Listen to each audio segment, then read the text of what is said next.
It's Sunday, and that means top-notch basketball in Rossford this year, a women's league as well as a men's. Today, Aces taking on the Sparks. Plenty of former Rogers Rams on the Aces, working over to Keisha Peace. For the three, Aces leading by 11. Sparks mount a comeback in the second half. Lisa Hickman left open for the three-pointer. They would make it. A single possession game, but no answer for Kenra Johnson, former Michigan Wolverine, lighting it up from deep. Aces win 53-41 to remain undefeated.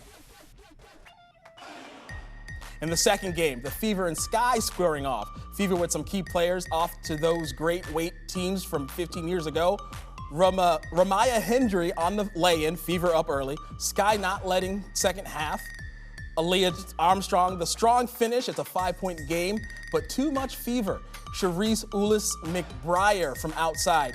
Fever hold on for the 42-37 victory, improving to 4-1. Braz Woznicki and Nikki McCoy join us with their thoughts from Rossford.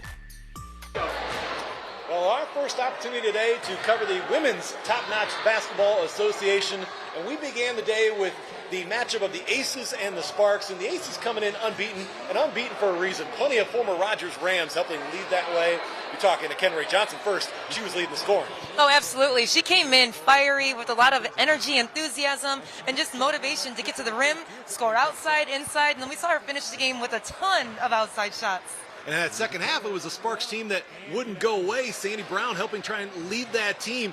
They knew they came in with a battle, and they helped turn things around to give themselves a chance in the second half. We even mentioned it was kind of like the battle of the generations, right? You have some younger players playing against some more veteran seasoned players. Players like Lisa Hickman coming in and hitting some big outside shots. But I think it was really exciting to watch them kind of battle and kind of play different styles of basketball against each other.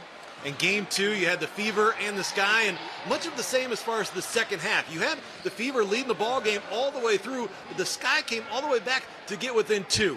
But you look at the talent on that side for the Fever. Charisse Ulis McBriar, talking Ramaya Hendry. We heard from her after this game and her performance. They made plays that were needed down the stretch. Offensively, it's almost like they played a two-man game that nobody could stop. However, having both of them on the court defensively makes it a very tough time for anybody trying to bring the ball up the court. So the two of them together makes it a fit for anybody on any end of the court. And there were a few people out here today that tried to talk my partner into lacing them up, getting back out on the court. She says she's too old. I disagree with that, but we know today the Aces and the Fever come away with victories.